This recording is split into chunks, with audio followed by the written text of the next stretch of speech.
Bonjour, rebonjour, bonsoir, ça dépend quand c'est que vous regardez ça tout simplement.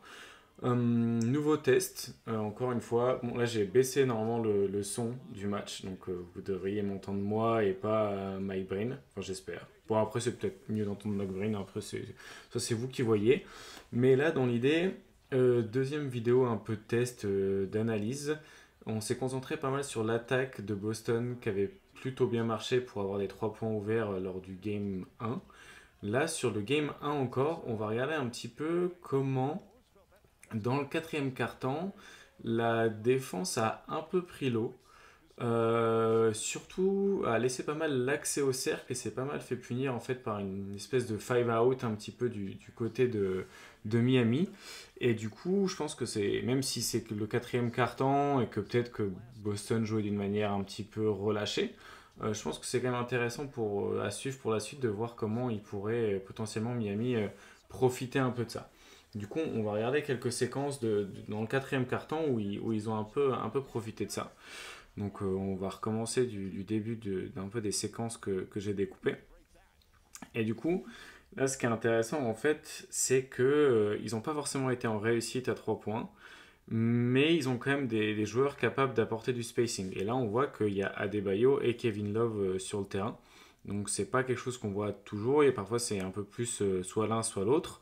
Et là les deux sont sur le terrain, du coup avec Ice Smith qui est plutôt un no-shooter, Duncan Robinson qui vaudrait presque pour deux shooters et Delon Wright qui est potentiellement considéré comme un non-shooter je pense par Boston mais qui a fait un bon match à 3 points contre Boston lors du Game 1 donc un petit peu voilà les forces en présence à ce moment là et en fait ce qu'ils vont essayer de faire c'est de profiter du 5 out pour aller au cercle et du coup là ce qui est intéressant c'est qu'on a une défense du coup de la part de Derek White qui est en top lock donc il vient en fait devant Duncan Robinson entre lui et le ballon pour lui éviter d'aller récupérer le ballon sur un end-off et du coup par contre il lui ouvre un peu plus l'accès au cercle. Donc voilà un petit peu le coût à payer de défendre sur Duncan Robinson et de lui refuser un tir, c'est qu'on peut tout simplement offrir l'accès au cercle et c'est exactement ce qui se passe ici. Et Kevin Love qui est un bon passeur peut le trouver par au-dessus. Donc ça c'est une des premières menaces un peu du 5 out. Une autre menace qu'on va pouvoir retrouver, c'est le drive and kick. Parce que du coup, sur du 5 out, donc là on a un pick and roll, hein, même un high pick and roll, allez on va être sympa.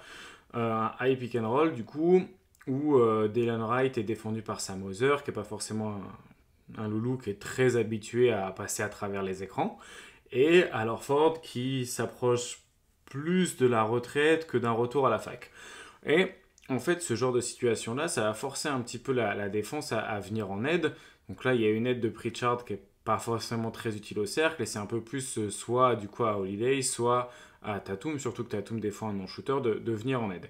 Et là, l'aide, elle va venir pas mal du coup d'Orford, du coup, qui va être un petit peu, qui va suivre Bright jusqu'à sous le panier. Et en fait, assez naturellement, on peut voir que tous les défenseurs de Boston en fait, sont attirés par le cercle, alors qu'en fait, Delon Wright ici est pas du tout une menace au cercle, et ça ouvre potentiellement une passe vers un shooter à 3 points. Donc là, c'est un tir compliqué, mais c'est quand même un tir qui est offert par du 5 out, et du coup, un drive qui vient un peu faire collapser, faire un peu s'effondrer la défense. Là, c'est un autre truc qu'on va voir deux fois sur cette séquence-là, c'est du post-up par Bam Adebayo. Et en fait, moi, je suis pas forcément fan de cette approche, mais je pense qu'ils vont pas trop avoir le choix. Parce qu'il faut que ça marche et il faut que Bam Adebayo soit une menace au scoring pour pouvoir essayer en tout cas de faire déjouer Boston. Et en fait, on va souvent retrouver ça avec 4 joueurs en périphérie pour vraiment qu'aucune aide soit possible et que Adebayo puisse vraiment jouer son 1 contre 1. Et on va retrouver ça sur Alorford, du coup, qui est un peu vieillissant, ou sur Porzingis, qui est un peu moins mobile que Bam Adebayo. Donc c'est différentes manières de profiter de ça. Et le 5 out aussi complique un peu les choses pour Boston parce que en fait, en 5 out, on agrandit un petit peu, si vous voulez, les distances entre les joueurs. Donc vraiment, tu vois, pour venir en aide, par exemple, pour jouer l'idée sur le pick and roll, il y a beaucoup d'espace. Là, pareil, tu as plus d'espace parce que tu es plus loin du ballon. Donc le 5 out, en fait, génère aussi parfois un peu de la confusion dans les aides.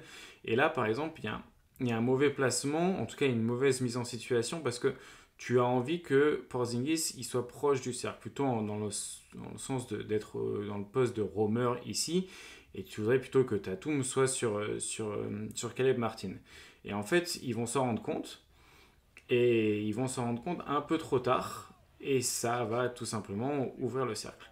Et en fait, là, on voit bien, mais c'est clairement un manque de communication. La communication est mal faite parce que Porzingis, il suit plus son défenseur parce qu'il est dans le rôle de roamer, mais il est trop loin, en fait, du cercle. Et du coup, Jalen Brown, qui veut suivre Delon Wright, il appelle Porzingis, il va le prévenir que Caleb Martin est dans son dos. Caleb Martin dit d'ailleurs à Delon Wright de prendre sa place. Et du coup, mauvaise communication en défense.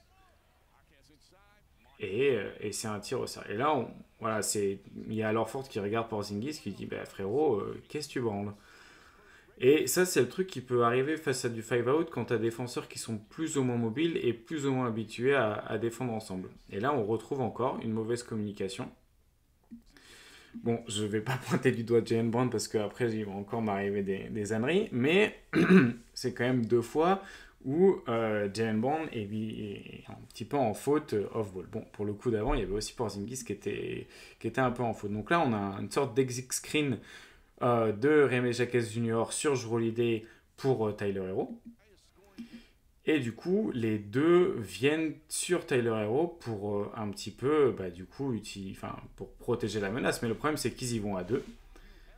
Et du coup, eh ben, il n'y a plus personne sur Rémi Jacques Jr. Donc, encore une fois, c'est ce 5 out là qui force un petit peu Boston à réfléchir et à se sortir un peu de sa situation. Et là, on retrouve voilà, l'exit screen pour Tyler Hero. Jalen Brown, cette fois, il indique à Tatum de bien suivre Tyler Hero. Et bon, finalement, il switch. On a Delon Wright qui remonte parce que Porzingis, il veut toujours rester proche du cercle. Et c'est un petit peu ce mouvement constant qui va pouvoir créer un peu des problèmes. Parce que regardez, on a d'abord Jalen Brown qui dit à Tatum non, tu restes sur Tyler Hero. Bon, il reste pas. Donc Tatum, lui, ce qu'il fait, c'est qu'il va prendre Tyler Hero.